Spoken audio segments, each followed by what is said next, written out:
Assalamualaikum warahmatullahi wabarakatuh. Perkenalkan, nama saya Rian Novel Azizi dari kelas 12 AKM. Di sini saya akan mempresentasikan tentang rekonsiliasi fiskal. Yang pertama, kita cari tahu apa pengertian rekonsiliasi fiskal. Rekonsiliasi fiskal dapat didefinisikan sebagai cara untuk mendapatkan mencocokkan perbedaan dalam susunan laporan keuangan yang disusun berdasarkan sistem keuangan akuntansi komersial dengan laporan keuangan yang disusun berdasarkan sistem pajak atau fiskal. Pertama kita bahas yaitu bagan perpajakan perusahaan. Dipotong PPN 23 atas penghasilan jasa, BPDB BN Materi, BPHTB, pajak daerah, pemotongan PPh 21 atas gaji, PPN atas penyerahan barang dan jasa, laporan KPP, setoran kas negara. Perhitungan pajak perusahaan penghasilan, beban yang dapat dikurangkan, penghasilan kena pajak dikalikan tarif pajak, pajak keuangan, pajak keuangan fiskal setahun, kredit pajak dipotong pihak lain PPN. Yang selanjutnya kita bahas yaitu hakikat rekonsiliasi, yaitu pelaksanaan pembukuan berdasarkan kebijakan akuntansi perusahaan berbeda dari ketentuan perpajakan. Perbedaan timbul terkait pengakuan perbedaan dan perbedaan dilaporkan laba rugi atau perbedaan konsep penghasilan. Penyesuaian yang diperlukan untuk memperhitungkan penghasilan kena pajak dari laba akuntansi yang telah dilaporkan perusahaan. Itu teknik rekonsiliasi. Rekonsiliasi dilakukan dengan membuat laporan laba rugi fiskal, laporan laba rugi akuntansi. Laporan akuntansi disesuaikan dengan koreksinya untuk mendapatkan nilai perbedaan dan beban menurut fiskal. Cara ini tetap untuk tujuan pajak. Koreksi dilakukan dengan menambahkan atau mengurangkan nilai koreksi dari laba sebelum pajak. Teknik koreksi ini disajikan dalam catatan atas laporan keuangan. Dunia praktik teknik rekonsiliasi dapat melebihi banyak digunakan untuk tujuan pengisian SPT, namun penyajian dalam catatan atas laporan keuangan menggunakan teknik koreksi positif dan negatif atas laba. Selanjutnya itu trade of akuntansi atau perpajakan. Di sisi akuntansi bersifat menguntungkan sebab akan menarik minat pemegang saham potensial. Perusahaan terbuka akan memprioritaskan kepentingan ini. Tingginya laba. Di sisi perpajakan bersifat tidak menguntungkan sebab mengingatkan beban pajak yang harus dibayar. Latar belakang perbedaan.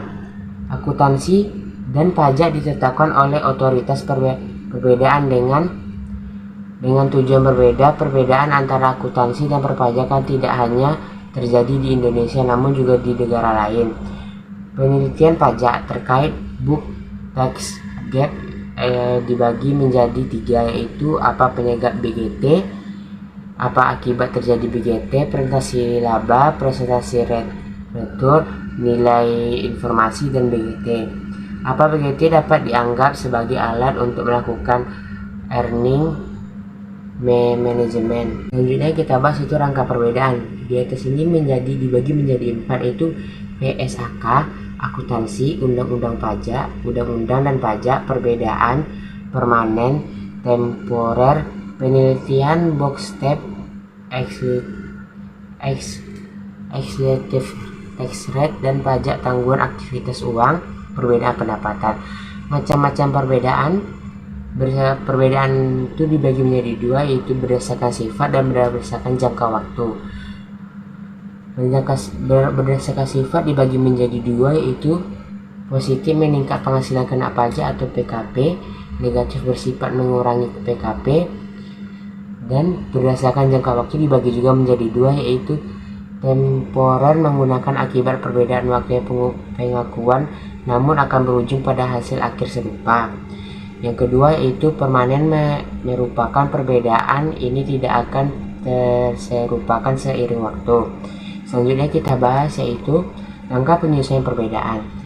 Di sini telah dijelaskan apa itu langkah penyesuaian perbedaan, yaitu adalah laba rugi, selanjutnya ditambah dengan penghasilan yang belum diakui, selanjutnya dikurangi penghasilan yang bukan objek pajak, ditambahkan biaya non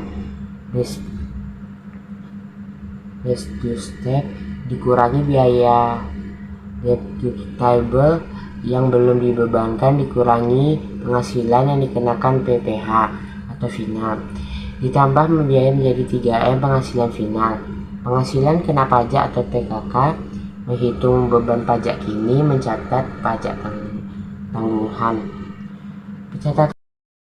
Selanjutnya yaitu pencatatan pajak tangguhan. Pencatatan pajak tangguhan yaitu perbedaan temporer dibagi menjadi dua, yaitu bersifat kena pajak dan bersifat dapat dikurangi.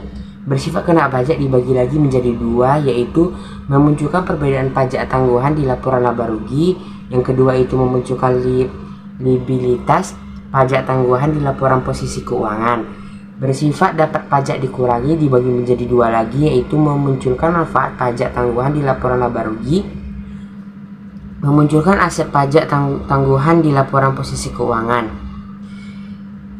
Jika pajak atau kesalahan perbedaan atau kapitalisasi dibagi menjadi tiga kesalahan, yaitu kesalahan pencatatan dapat berubah pembebanan biaya pemerolehan aset.